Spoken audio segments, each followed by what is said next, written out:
Woody Guthrie wrote in 1940, and I use this as a prologue to This Land Is Your Land, which I believe should be the national anthem. But he wrote, he said, I hate a song that makes you think that you're not any good.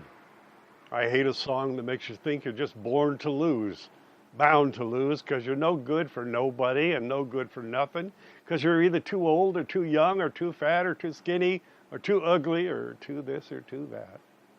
Songs that run you down and poke fun at you on account of your hard luck or your hard traveling. I'm out to fight these kinds of songs with my last drop of blood and my last breath of air.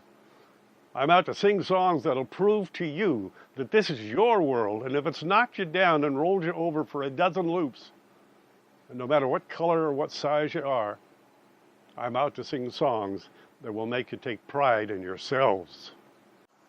Well, the kinds of stories that I want to tell and what attracts me to a particular song, and I think most consistently throughout my life, it was an attempt to find songs that would bring us closer together as a people, and that point out how much we have in common with one another, and trying to do it in a profound way, but also do it in a kind of a playful way and not get too heavy and serious.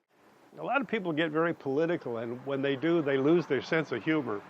And the people that I gravitate towards in their music are the ones that have a strong message but haven't not lost their sense of humor along the way. And those are the people that I really gravitate towards. And it's been that way pretty consistent since I was 16. That's pretty much, and that's one of the reasons I haven't written very many songs. I find all these wonderful songs that speak to the issues that I want to bring up, so I just learn them. I would say I'm just a guy trying to make a difference and realizing, as we all should realize, that everything we do has consequences, and we can take one small step on a particular day and make a difference in the world. You may not see it that day, and it may not even happen that day, but they all come in small steps. And to find gratification in that is not always easy, because you want change to come to better the world, and you want it to come now. Well, it's not going to come now. But I remember reading a politician who said he voted a wrong way for his constituents.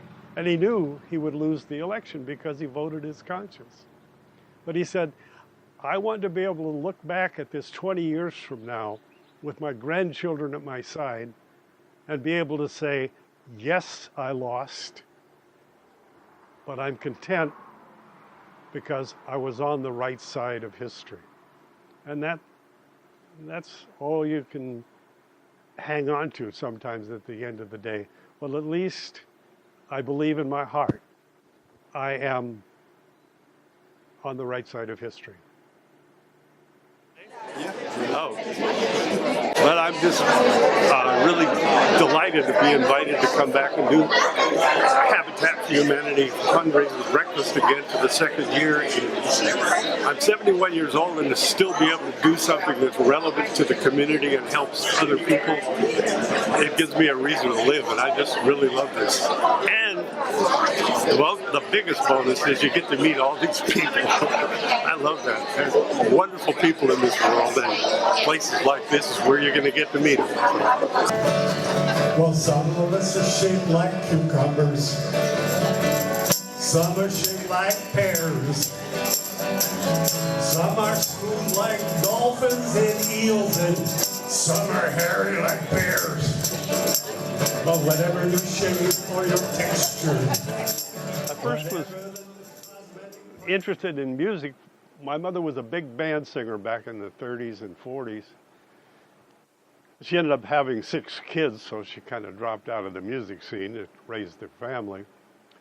But when I was a little kid, 5, 6, 7, 8 years old, on Sunday afternoons, my mom would take the family ironing and iron in the living room and listen to old 78 recordings of the big band songs from her era. And she would listen to them and sing along with them. And I'd be in the living room, sitting on the floor, listening to these old 78 records.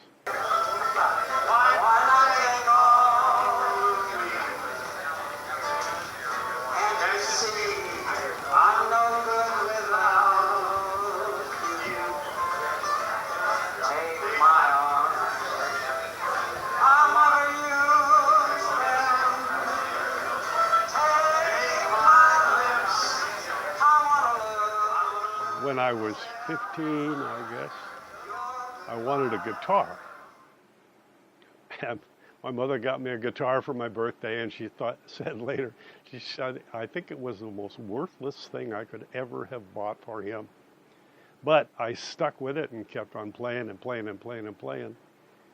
And my motivation back then was really, I was skinny, had a lot of health problems, pimple-faced, cross-eyed, and there was no way any girls were going to be of interest to, I would be of interest to them. So I figured, well, maybe if I become a guitar player, folk singer, I might attract a girl. It worked. So I was happy, and by the time I was just turned 19, I had a trio, my best friend in high school and my older sister. He played guitar better than I did, sang harmony, and my sister was a real good singer. We had a trio called the Ridge View Singers. We were pretty good. We played a lot of local USO shows in the LA area. That's where I was born and raised.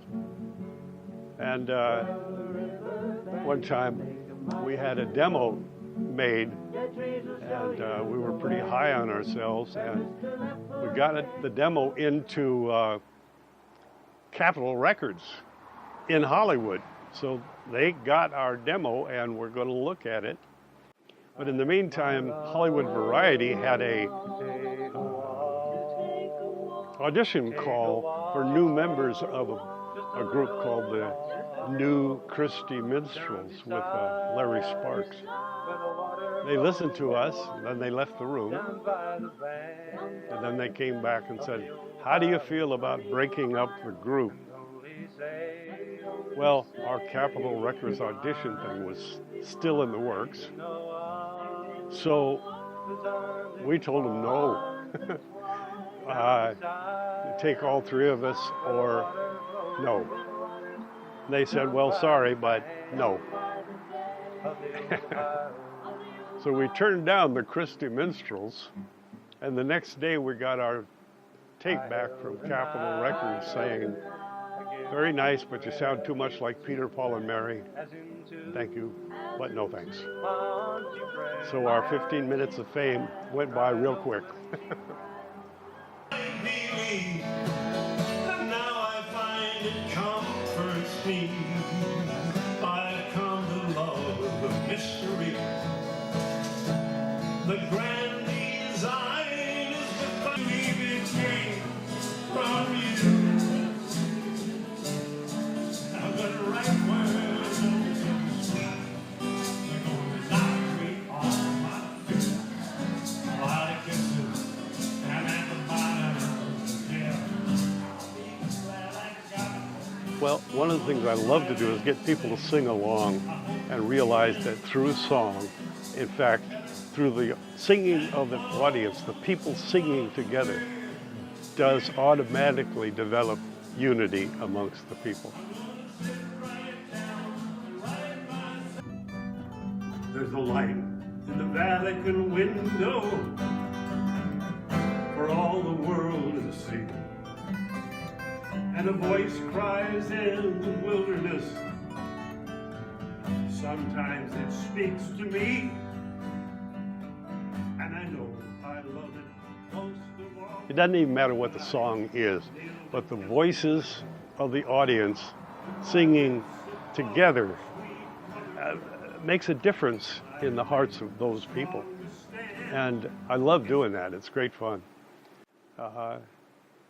And I do want to convey there are so many songs about devastated lovers and, heartbreak and alcohol and my dog died and all this kinds of stuff. And I just don't want to perpetuate that. There's so much that is useful that music can purvey to the world that I want to be a part of that movement. I want to, but I keep on singing anyway, even though I don't hear very well, because it's what I do, and I need to do something that's relevant to more than just myself. And so I play music for children, rest homes for retired people, and churches and preschools and libraries. And I no longer am trying to make a living doing it. I'm just doing it because the world needs it. And as long as they keep on asking me, I'll keep on doing it. Quick draw McGraw? No. How about a buffalo? Buffalo?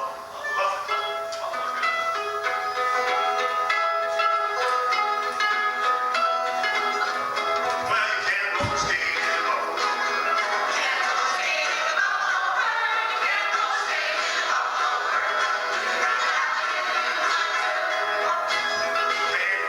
And it hurts me when he's hungry, when his children cry.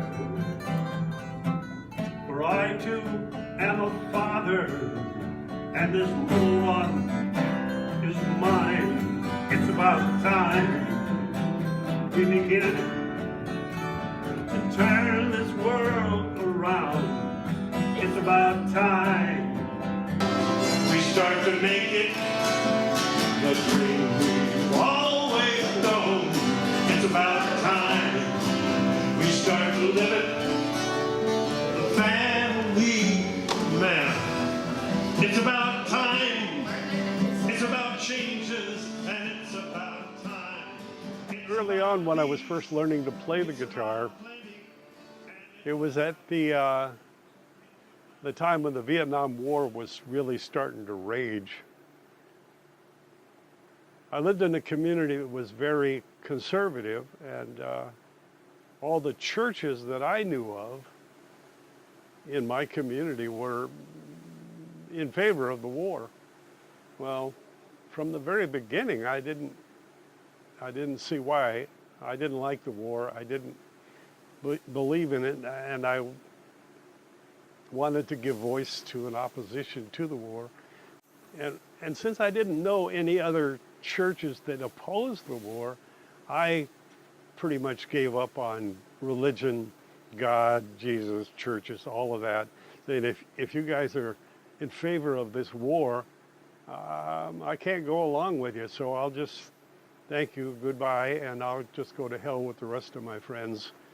At least we agree that the war's not right. And anyway, that motivated me to get into a lot more anti-war music, and went on a lot of marches and social protests and social activism retreats. I ring it in the morning, I ring it in the evening, all over this land. I hammer out danger, I ring out warning, I ring about love between my brothers and my sisters, all over this land. During that time, I got in trouble a little bit because of my politics with the Richard Nixon White House, and being accused of sabotaging a speech by Richard Nixon. And I almost got in a fight with John Wayne for disagreeing with him on the Vietnam War. So those are my two claim to fame. Actually, what's made me popular here in Kentucky is that I did post-production audio for Hee Haw for 2 years. And they said, oh, you... Later on, I ended up, as luck would have it, in the broadcast television business. I ended up owning a part interest in two multimedia corporations. And I was invited by our banker to join the Rotary Club to, further business and all that. And I did some research, and I found out I like the Rotary Club. What they do in the world is pretty cool stuff. So I agreed to join. But in order to join, you had to give a speech to, I don't know, something like 200 to 300 members of the Rotary Club that met every Tuesday morning in Seattle at one of the banquet halls in the big hotels downtown every Tuesday. So they would show up. Everybody was a bank president or a big lawyer or real estate mogul, and there's me. And they're all wearing suit and ties. All I knew is I didn't want to wear a tie or work in an office. Now I'm standing in front of 200 suits and ties, giving a speech, telling them basically, I didn't want to be you. And it was a very interesting exercise. After that breakfast meeting was over, a number of them came up to me and expressed their... Now, I'm struggling with a couple of corporations. We're doing okay, but all the money's going back in, as any startup does. But I'm a folk singer. And a number of them, they have a yacht and a summer home in the islands and a big house up on the hill, and they're very wealthy. And a number of them were really envious of my life. And I'm going from week to week.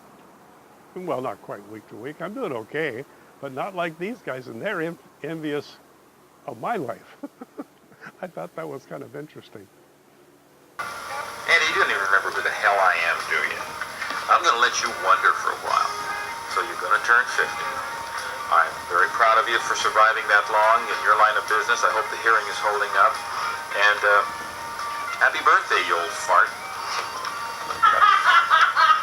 Happy 50th birthday, Andy. You do watch soap operas, of course. And if not, you will start now. Happy 50th. Andy, it's been so long. Happy 50th birthday. I can't believe you're 50. I thought you were about 60. That's really great. You look wonderful. Been a long time. Can't wait to see you again. Haole makahiki ho. Oh wait, that's the wrong one. Haole lahana. Happy birthday from Atira to, Hamok.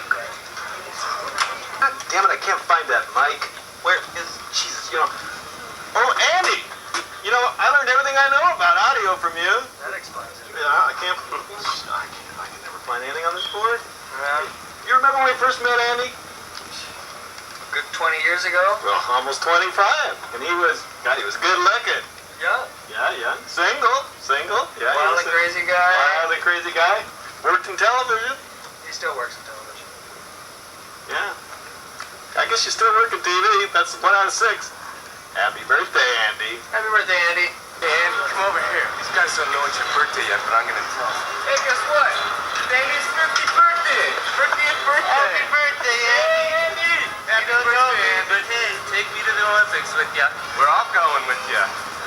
We're all going to the Olympics. Happy birthday, Andy. Happy 50th. Well, 30 years later, I'm working for CBS Sports, and I'm in Nagano, Japan, doing the Olympics as a tech manager, audio guru, expert, whatever. Anyway, I was a backup audio guy, and I would be sent to go and help put out a fire if an event had a particular audio problem. Well, they sent me up on the mountain the day after a rather large blizzard.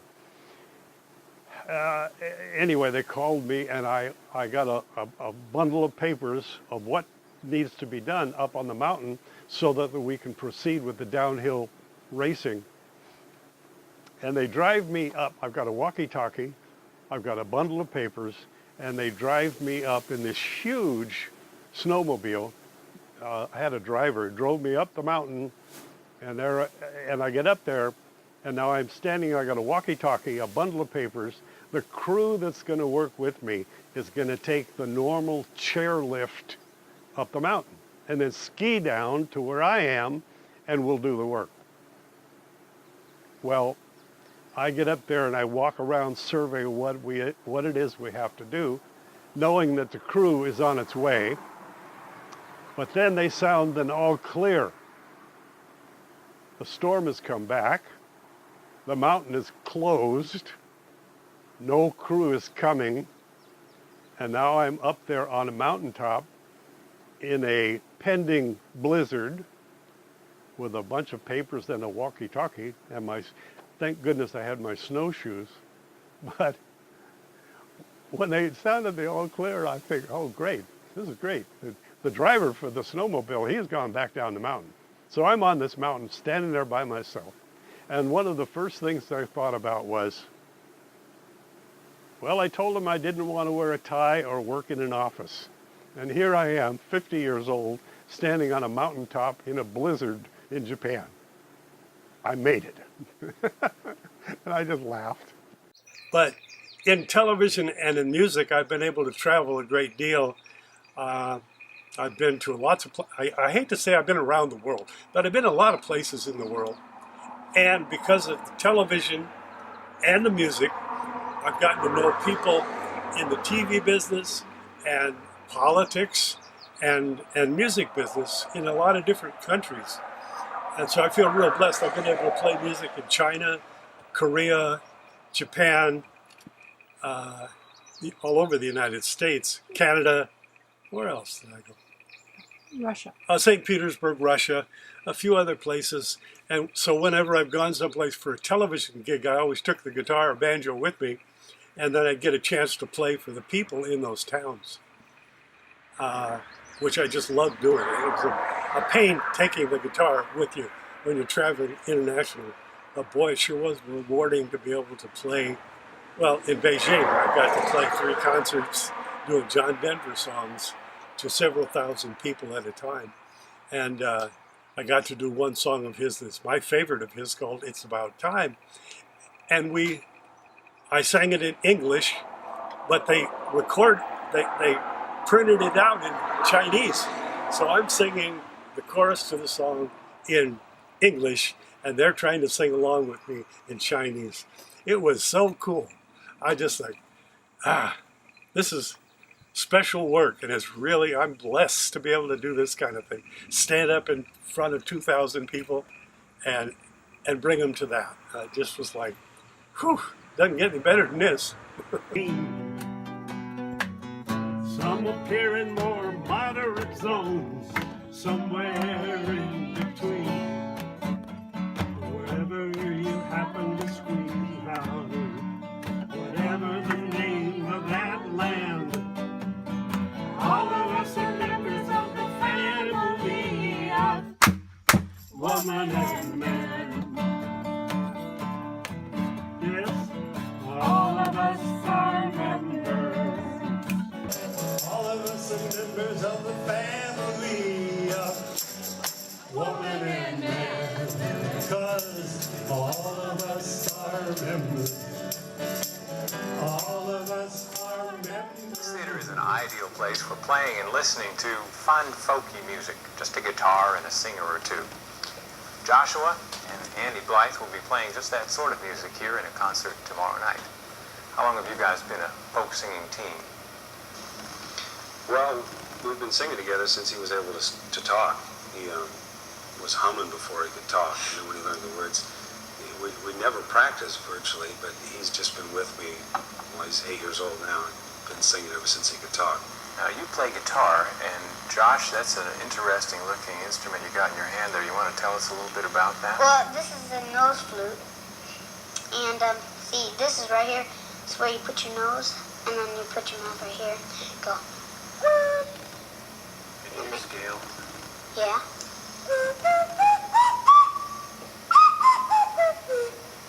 How long have you been playing that? Since I was about 6 or 7. What kind of music are you going to be playing? Melvina Reynolds probably is the one known most for, if anybody. She did Little Boxes, and she's done a lot of children's songs. Love Is Something If You Give It Away, Magic, or the Turtle Song, a lot of children's songs. We also do Woody Guthrie and John Denver type of music. So it's light, kind of fun stuff. We have a good time with it. Most of the people who come, generally, based on results, they seem to like it too. So.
Is here, Joshua, and we used to play a lot of music on the streets of the Pike Place Market back when he was 6, 7, 8, 9, 10, 11 or so.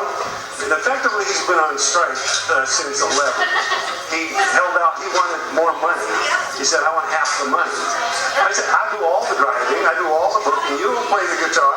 He said, you're fired. And so I locked him out, and he's been on strike now for 25 years. So I want to have him come up and join me and we'll do a couple of songs, okay? We'll do a union song. We'll do that. And maybe Tom, you want to we'll do Union Made in E or D? And you can use my banjo? This was one of our standards back then. Now, on Monday I think I'm a sinner. On Tuesday I think I'm a saint. On Wednesday I don't know what I am, but I know that as saint I ain't. Somewhere between the good and the evil, somewhere between the right and the wrong, somewhere between the kind and the mean, somewhere between is where I belong. Somewhere between the good and the evil, somewhere between the right and the wrong, somewhere between the kind and the mean, somewhere between is where I belong. But there is an energy, there is a force beyond our comprehension that, for lack of a better word, a better name, is God. But it is definitely an energy, and I give that the name God.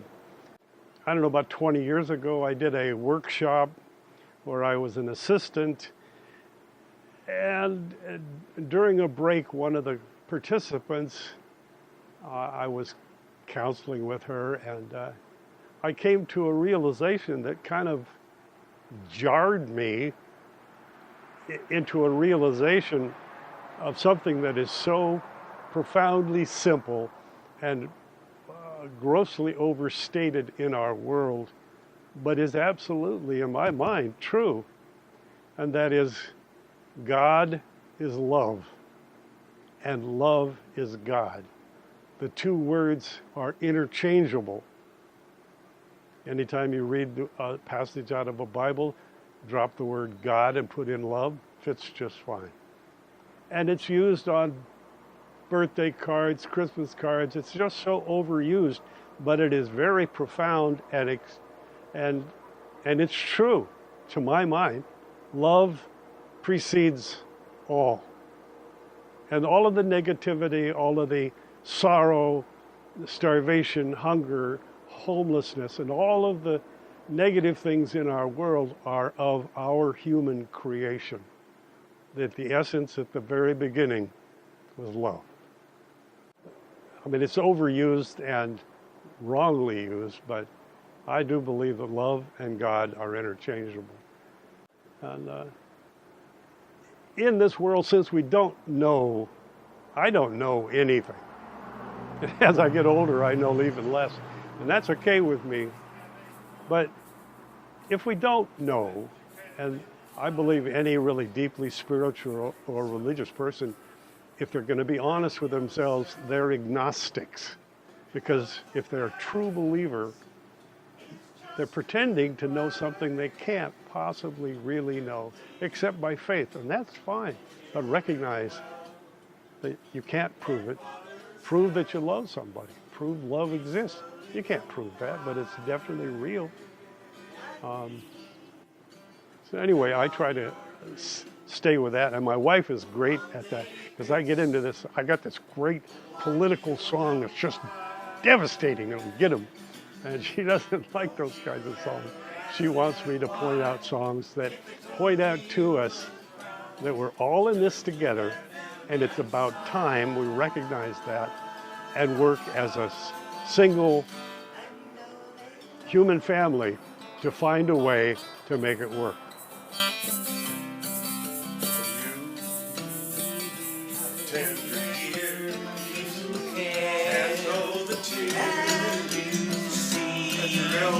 Must be free to teach your children what you believe. The true world that we can live and teach your children's well, their children's hell will slowly go by.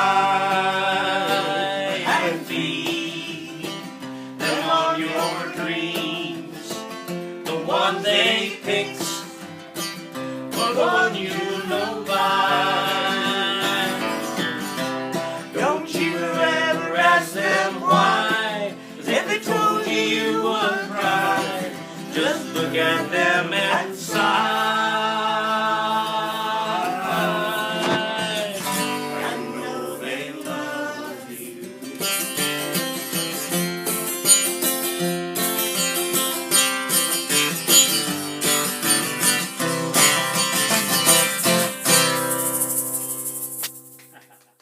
And years later, when I quit ABC out of Seattle, I worked for them for several years. My very last day, I had to do an interview, recorded interview with a newsman and the guest. Well, the guest turned out to be Jacques Cousteau. And after the morning news, I have to go out and take the microphones off the set. I put them away, and I go out there, and there's this old guy sitting in a chair on the news set. Well, he was there ready to do the interview, and I just sat down with him and had a nice talk with Jacques Cousteau on my last day of work at ABC. So asked him, "Aren't you ever going to retire?" And he said, "No, so I don't believe in that." It says, "I'm going to keep going faster and faster and faster until I burn out." So. We are the sea. I sail in you. You sail in me. I feel like I've had 3 separate lives, and going back to LA now to visit people or whatever just seems like surreal. It's like I don't really remember that. Or I said, wait a minute, that was my life. I did this. This is where I was. So, I've had a very blessed life. All of the physical problems I've had that could have stopped me right from the beginning have I don't know what my purpose is here on this planet, but I'm not done yet. I'm just going to keep going until I can't go anymore. That's one of the reasons I'm so grateful to be here, because this is a spiritual home for me and has been for close to 30 years. But at that dinner, I was playing my banjo, and there was a little 4-year-old girl in a long sort of a velvet gown, and she had, white lace around the collar, and she would look very pretty. She had a headband on, that was all, with a flower in it, because she didn't have any hair. She was going through chemo. But I was playing a song, and she was dancing and twirling and laughing and smiling. Well, I just felt like I got in touch with what I can do and the difference that I can make. There was a lot of reasons for her to be joyful at that time. It was a very fun time. But I was a part of it, and she was dancing and singing and laughing and joy in her life. And I provided the music, so you want to do something to make a difference. Well, that's something I can do to make a difference. I would like, just in case some of you don't know Sue, have Sue stand up. This is my partner, Sue Peterson. And when you see me, she'll be there too. I'm very grateful to be here today because I've never really done quite what I'm going to do. So I'm a little nervous, but I can't think of a safer place to be when I try this. I hate a song that makes you think that you're not any good. I hate a song that makes you think you're just born to lose, bound to lose, no good for nobody or no good for nothing. Because you're either too old or too young, or too fat or too skinny, or too ugly, or too this, or too that. Songs that run you down are songs that poke fun at you on account of your hard luck or your hard travel. I'm not to fight these kinds of songs, my last breath of air, my last drop of blood. I'm not to sing songs that will prove to you that this is your world, and if it's knocked you down and rolled you over for a dozen loops, and no matter what color or what size you are, I'm not to sing songs that will make you take pride in yourselves. This land is your land. This land is my land. From California to the New York Island, from redwood forest to glassy water. This land was made for you and me. I roam and ramble, I follow my footsteps through the sparkling sand, her diamond desert.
side.